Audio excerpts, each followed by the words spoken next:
11th का physics का exam हुआ है, उसका सॉल्यूशन। इसमें मेनली एमसीक्यू को, असर्शन रीजन को और न्यूमेरिकल्स को सोल्व करने की कोशिश की गई है। आप यहाँ से अपने आंसर मैच कर सकते हैं। फर्स्ट का आंसर आएगा सी, सेकंड का आंसर होगा आपका बी, थर्ड का आंसर भी बी होगा, यू कोस थीटा, फोर्थ का आंसर होगा डी।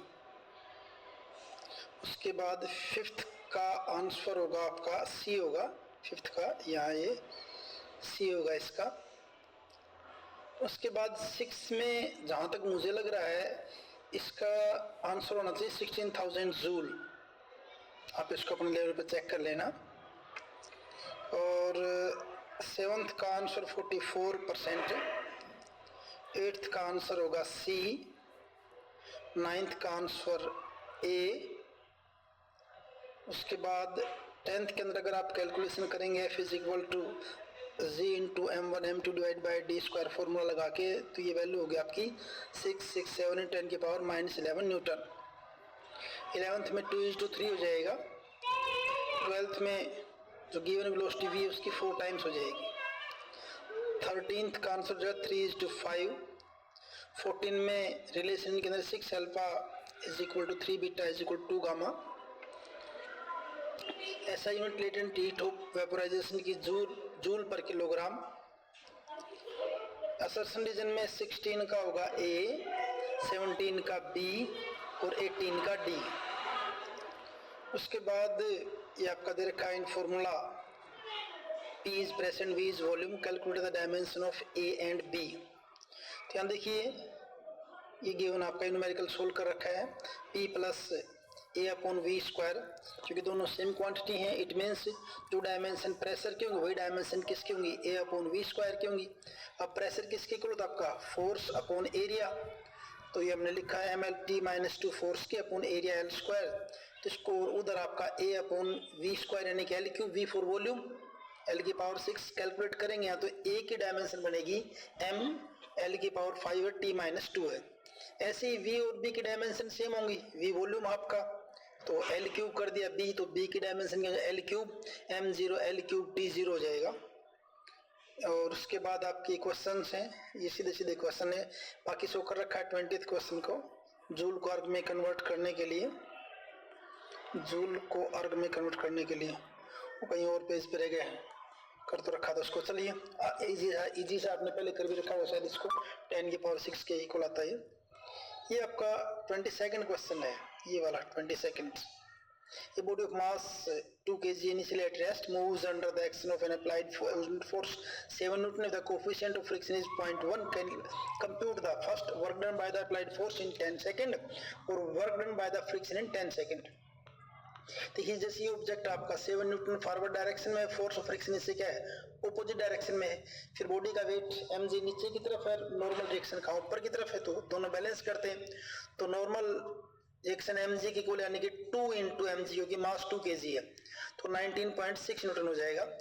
ऐसे ही फ्रिक्शन का कांस्टेंट जो है उसकी अगर बात करें तो mu × n, force of friction count करने के लिए म्यू × n, और फोर्स ऑफ फ्रिक्शन आपका दे रखा है वो आपका 0.1, n की वैल्यू पुट कर दी 19.6 इज इक्वल टू 1.96 न्यूटन हो जाएगा। तो एफ नेट क्या बनेगा फिर, 7 में उधर क्या लग रहा है आपका 7 है और फोर्स ऑफ फ्रिक्शन आपका क्या 1.96 है, तो माइनस कर देंगे 7 माइनस 1.96, और वैसे फोर्स किसके इक्वल होगा आपका m × a। तो यहाँ से आप एक्सेलरेशन फाइंड आउट करेंगे, तो 7 में से 1.96 करेंगे तो 5.04 डिवाइड बाई 2 2.52, और फिर यहाँ से s is equal to ut plus half at² apply करेंगे तो s इज इक्वल टू आपका हो जाएगा 126 मीटर, ये डिस्टेंस कवर होगी।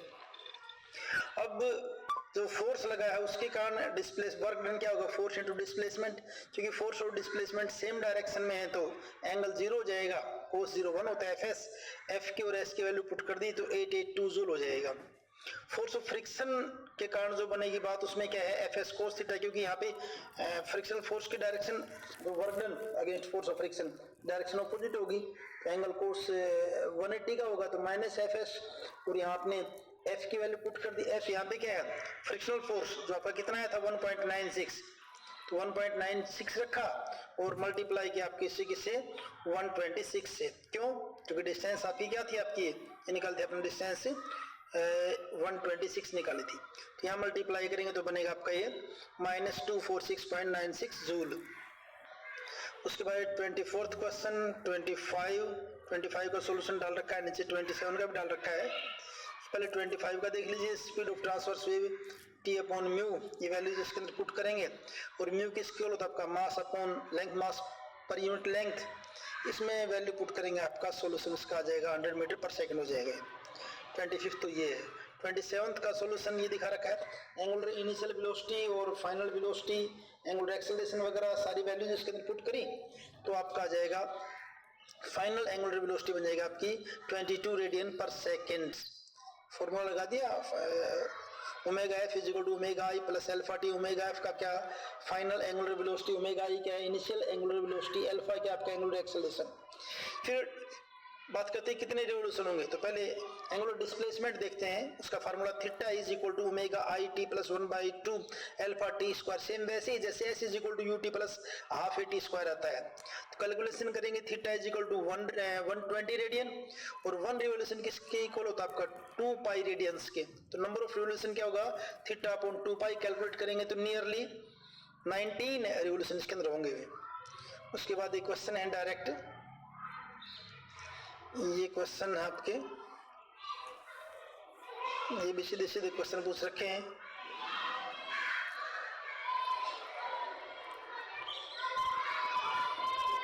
या फिर केस बेस स्टडी क्वेश्चन के हैं, केस बेस के अंदर तो आपका इसको आपने रीड करना है। तो यहाँ देखिए फर्स्ट का आंसर आ जाएगा 7/5 और सेकंड का आंसर आपका हो जाएगा 3r/2।